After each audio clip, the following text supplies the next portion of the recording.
Hey there, Tamir from Fibonacci.com. You're from Sicily, Italy, with the weekly market recap. Like, subscribe. Let's hit the charts.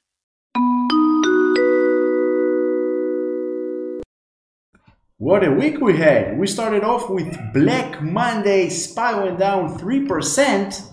Everybody thought the end of the world is here and started selling into this crash. But look at this. Thursday, 2.3% to the upside. Friday, another 0.44%. Now we have two gaps on the SPY and the daily. 539 to the downside, 504 to the downside. This is how it looks on the weekly. Overall, we went all the way to the 50% retracement and then went back up, closed the week basically on the zero. Now the 426 is the support.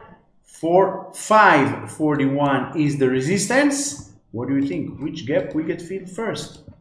This one, the 539, or the 504? Let me know in the comments below. What do you think? Look at the RSP, the equal weight ETF.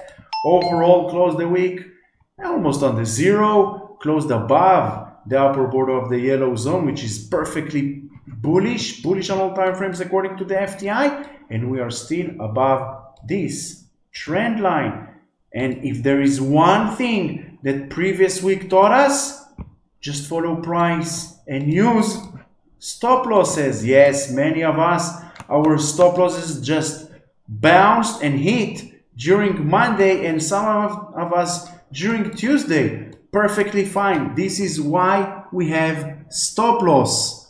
Don't feel bad if you missed this rally back, because next week the market can continue to the downside. No one knows what will happen next. The only thing we have full control of is our risk management. And as many of you know, I'm out of swing positions already 2 weeks. We said last week and the week before, volatility will be super high during August. And here we are, super volatile. And if you are not used to super volatile market, stay out. Perfectly fine.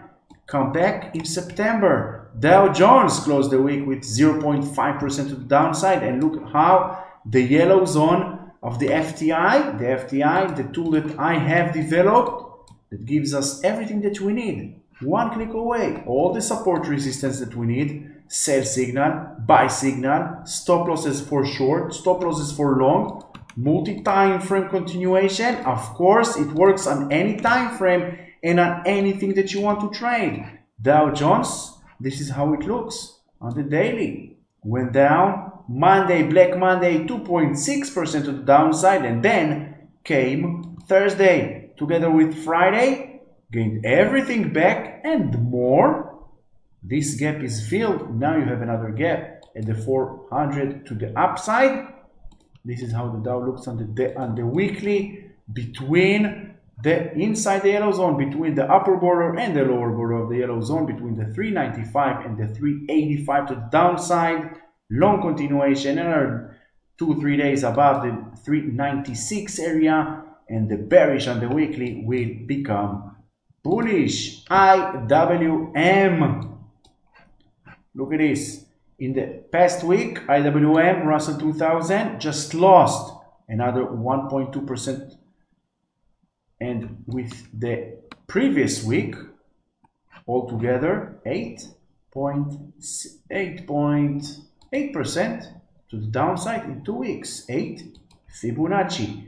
Now we are in the 195 area, breaking below 186. Bearish on the daily, bearish on the weekly on the IWM. This is how the IWM looks on the daily. We went all the way down to this trend line, found a bounce, closed Monday's gap, but we are still below the 209 area, the lower border of the yellow zone, which means for now, also if you don't understand price action, you don't understand support resistance, you don't understand anything about technical analysis, all you need to look is here, this small table that gives you multi-time frame continuation. And as you can see, we are bearish on the daily, bearish on the weekly. What does it mean for the IWM, for the Russell 2000? no long for now. Bitcoin, for the time that I'm recording this video, we are inside the yellow zone, and once we are inside the yellow zone, and it doesn't matter on which time frame we are trading, in this case, each and every candle represents 1 day.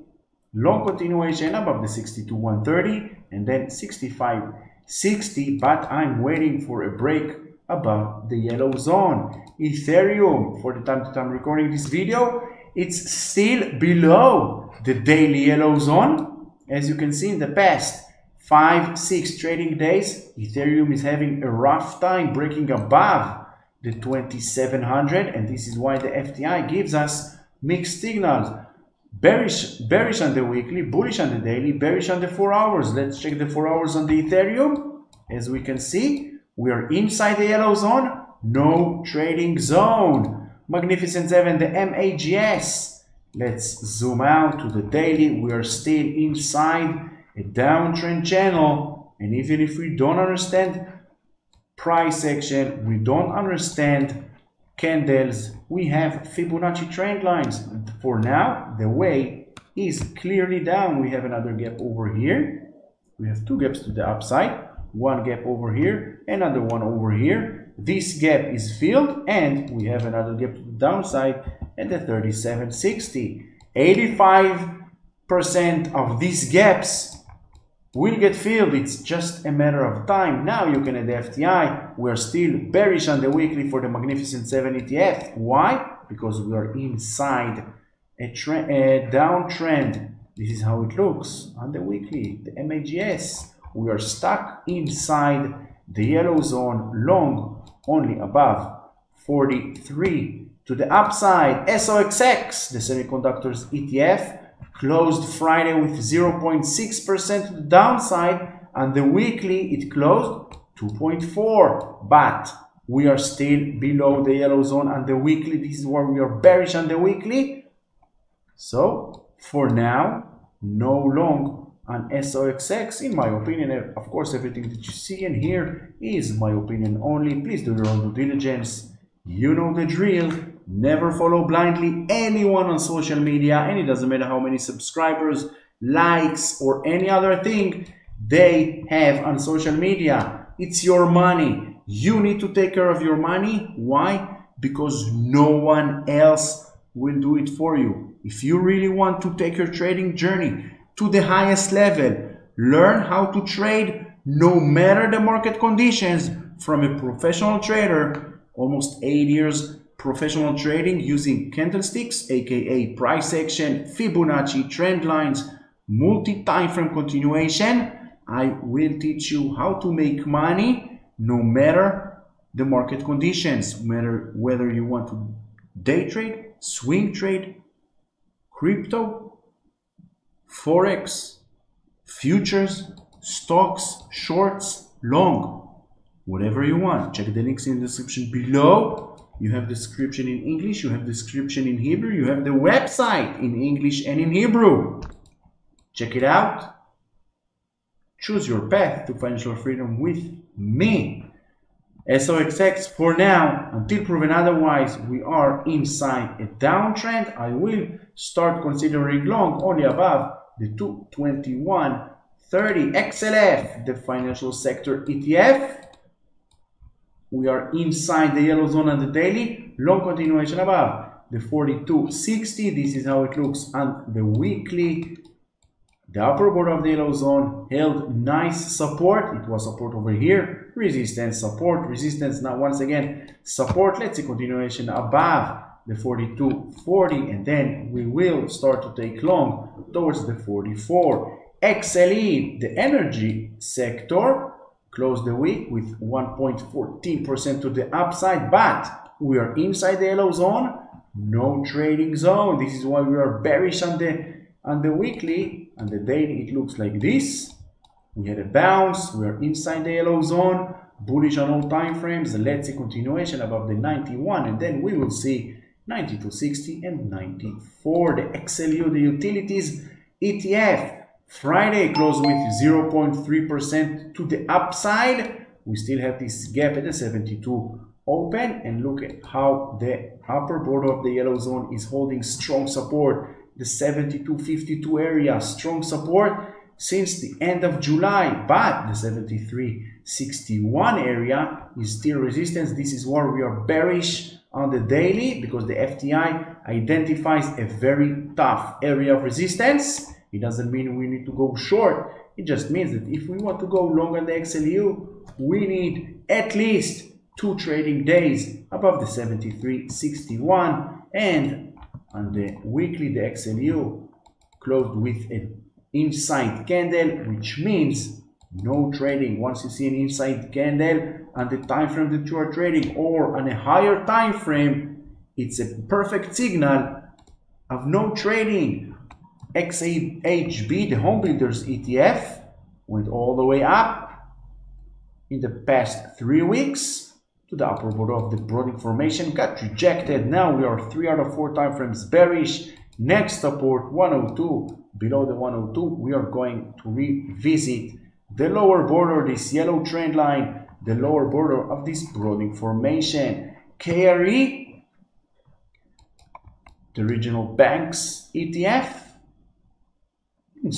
inside the yellow zone. This is why we are bearish. 3 out of 4 time frames. Below the 50-50, we are going back to the 48 and 45. For now, no long on KRE, in my opinion. If you want to go long, we need to wait at least 2 trading days above the 54 area. Next, we have, of course, Apple. Friday closed with 1.37% to the upside, going towards this gap, Monday's gap, Black Monday's gap. At some point, Black Monday, Apple went down 9.7%, as if Black Monday never happened. We are just 1 inch away from closing this gap. Long continuation on our daily close above the 218, and we will see 225 to the upside. This is how Apple looks on the weekly. Long continuation above the 220, and we are going to retest all-time highs. Microsoft closed the week with 0.6% to the downside. Microsoft still looks not good for swing longs, sorry. We are bearish on the daily, bearish on the weekly. I would like to see a weekly close at least above, or 2-3 days above the 50% retracement above the 417. Until then, in my opinion, no long on Microsoft. Nvidia closed the week with 2.3% to the downside. That's it. Why I say that's it? Because at some point Nvidia was 15% during Monday, Black Monday, but look at this. Close this gap. This gap is filled. Let's bring back the FTI.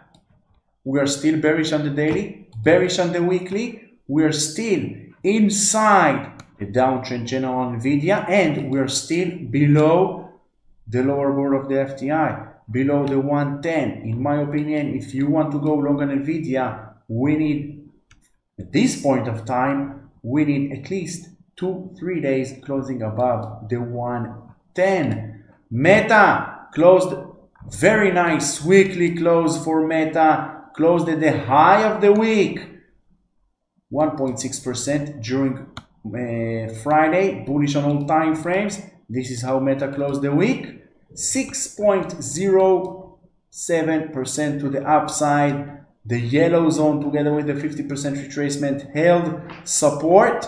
Long continuation above Friday's highs, and we are going to the 542, 543 area. Overall, Meta looks very, very bullish. This is why we are bullish green on all time frames. Amazon closed Friday with 0.7%, and the weekly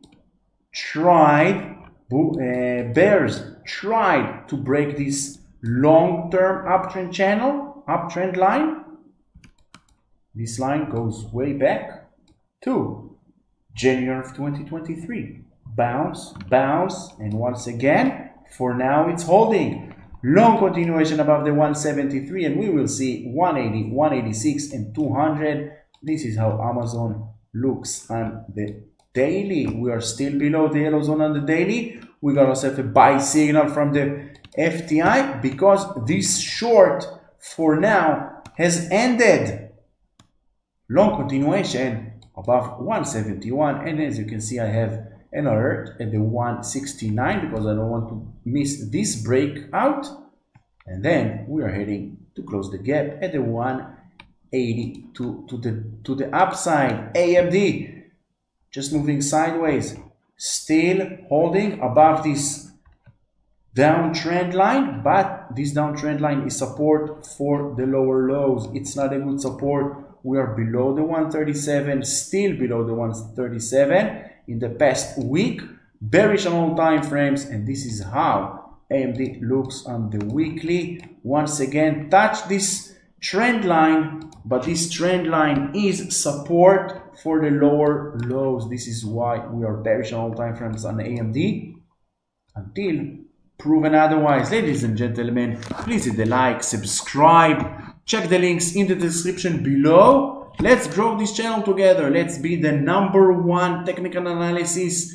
channel on YouTube. No other channel out there brings you almost perfect support, resistance, and where price might be heading next. So just hit that bell so you won't miss any future videos that will help you prepare 100% for any trading day. Let's continue with Google on the weekly. We are still bearish on the weekly, bearish on the daily. We are inside the yellow zone, the lower border, the 618 Fibonacci retracement, holding strong support. Below it, we have a gap over here at the 144 area. In my opinion, long only above the 169 area. Tesla cannot go weekly market recap without Tesla.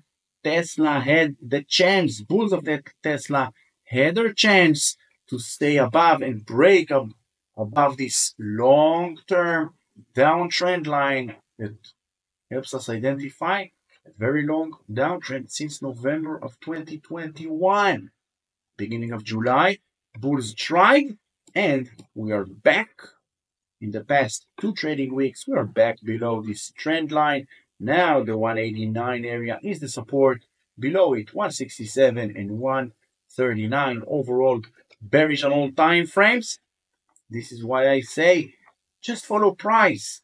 Don't follow anyone on social media that tells you this is a best company. Look at Palantir. Palantir at the past trading week, 21.3% to the upside. Overall, Palantir, you know these trend lines, you know this uptrend channel. We drew it way back. Just follow price. As long as Palantir is inside this uptrend channel, above the lower border of this uptrend channel, and you have the FTI, bullish on all time frames. Next, we have Netflix on the weekly. Close the week with 3.3% to the upside, but overall, a long continuation above the 655, and then we are going to retest the 697 area. Below the 580, you will go to the 550 to the downside. SMCI, what a week it had. 18% to the downside. SMCI, we've been talking about this name. Stay away from this name in the past month and a half. Once it broke the 750 area, it's just collapsing to the downside. We said that once the 750 area will get broken to the downside, you need to stay away and run away from this name. Bearish on all time frames. Now the 480 is the support. Below it, we are back to the 360 and the 275. And if you go back to my recent 2, 3, 4 recent weekly market recaps, you will see that I've been talking about this name. I've been talking about to stay away from this name once it will break below the 750. We said that once it will break below the 750, this bull run, this price action we saw to the upside, the same price action we will see to the downside. And here we are. SMCI, since the peak of March till the closing of Friday, 60% to the downside. Follow price, learn how to read price action. MicroStrategy closed the week with 6.5% to the downside. At one point, it was 30% to the downside. So overall, pretty well. And as you can see, according to the FTI, it's holding the 618 Fibonacci retracement. The lower border of the FTI, 103 is the support, and the upper border is the resistance. Long continuation, at least, in my opinion, 2 days above the 140 area. And the daily, it's above the 50% retracement, above the 143. We can start taking long on MicroStrategy with 116 or 121 is our support. Broadcom, AVGO, still inside downtrend channel on the daily. This is how it looks on the weekly. Bearish on the weekly, I want to see continuation at least 2-3 days above the 154 area, and then 165 and 184, with 134 now is the support. Eli Lilly closed the week with 11% to the upside. We got ourselves the buy signal back again on Eli Lilly, bullish on all time frames. You know this trend line because you follow me on YouTube and you saw all last month or so weekly market recaps. We've been talking about this trend line, and once again, this trend line holding the higher lows since March of 2023. This is how it looks on the daily. Bullish on all time frames. Now, as long as we are above the 860 area, we are good to go long. 990, 966, our next resistance. So I hope you found this video helpful. If you did, like, subscribe, check the links in the description below. Join me today to find your path to financial freedom. And in the next video, enjoy the rest of your weekend.